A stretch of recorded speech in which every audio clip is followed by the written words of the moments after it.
राधे राधे। तो नया साल है और सबने अपने आप से नए वादे किए। तो मैंने भी एक वादा किया। वो वादा था कि अपने सुख और अपने दुख की जिम्मेदारी मैं खुद लूंगी। मैं किसी की तरफ नहीं देखूंगी कि उसकी वजह से मुझे दुख है या उसके होने से मुझे सुख है। नहीं, मैं अपने सुख और दुख की जिम्मेदारी खुद लेती हूँ। और पता है ये चीज़ कैसे हुई? एक बहुत सुंदर कहानी के द्वारा। कहानी सुनते ही न जाने ऐसा लगा कि मेरा मार्गदर्शन हुआ। वो कहानी मैं आपके साथ ज़रूर साझा करना चाहती हूँ। कहानी बहुत पुरानी है, लेकिन मुझे उसका अर्थ अब समझ आया। हो सकता है ये कहानी आपके लिए ही हो।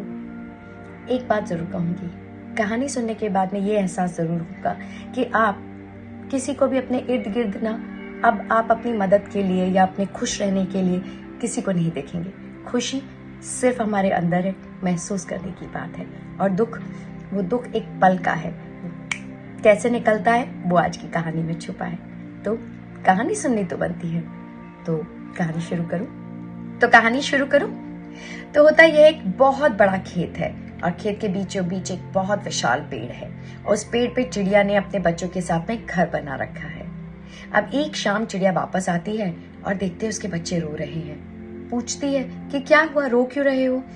तो बच्चे बोलते हैं कि आज खेत का मालिक आया था और कह रहा था कि मैं ना कल अपने गांव वालों को लेकर आऊंगा और ये पूरा पेड़ काट दूंगा और तुम अपना घोंसला कहीं और बनाओ। अब माँ कहती है कुछ नहीं होगा, तुम आराम से खाना पीना खाओ और सो जाओ। 10 दिन बीतते हैं, फिर चिड़िया शाम को आती है, फिर बच्चे रो रहे होते हैं। माँ पूछती है अब क्या हुआ?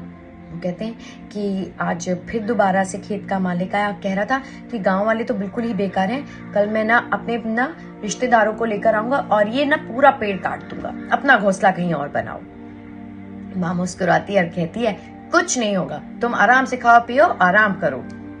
फिर 10-15 दिन निकलते हैं, फिर एक शाम माँ आती है, फिर बच्चे रो रहे होते हैं। फिर माँ पूछती है कि क्या हुआ? बोलते हैं कि आज भी खेत का मालिक आया था और कह रहा था कि गांव वाले भी बेकार हैं और रिश्तेदार भी बेकार हैं, कल मैं अपने भाई बहनों को लेकर आऊंगा और ये पेड़ काट दूंगा, तुम अपना घोंसला कहीं और बनाओ। माँ कहते हैं कुछ नहीं होगा, आराम से तुम बैठो, आराम से खाओ पियो। फिर 10-15 दिन के बाद में फिर शाम को पहुंचती है, बच्चे रो रहे होते हैं। माँ पूछती है अब क्या हुआ? बोलते हैं कि माँ आज तो वो खेत का मालिक आके बहुत रोया, कहता है गांव वाले भी बेकार हैं, रिश्तेदार भी बेकार हैं, मेरे भाई बहन भी बेकार हैं, अब मैं कल आकर खुद ये ना पेड़ काट कर जाऊंगा। अब माँ कहती है कि बेटा अब जल्दी जल्दी खाना खा लो, हमें अपना घोंसला कहीं और बनाना है। बच्चे हैरान हो जाते कि आज माँ ने ये नहीं कहा कि आराम से बिल्कुल चिंता मत करो, कुछ नहीं होगा। बच्चे पूछते हैं आज माँ क्या हुआ?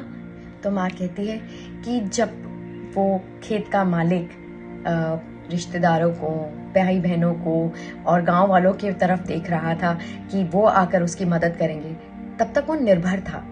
लेकिन आज उसने निर्भरता छोड़ दी।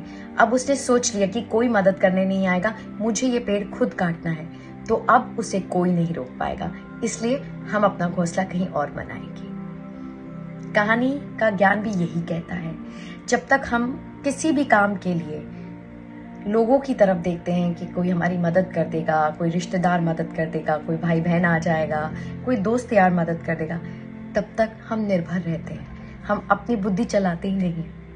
लेकिन जिस दिन हम ये सोच लेते हैं कि कोई नहीं आ रहा है, हमें अपनी परेशानियों को खुद देखना है, खुद उनमें से निकलना है, तब कोई नहीं रोक सकता हमारे दुख को हटाने के लिए और हमें खुश रहने के लिए। मैंने इस कहानी से क्या सीखा?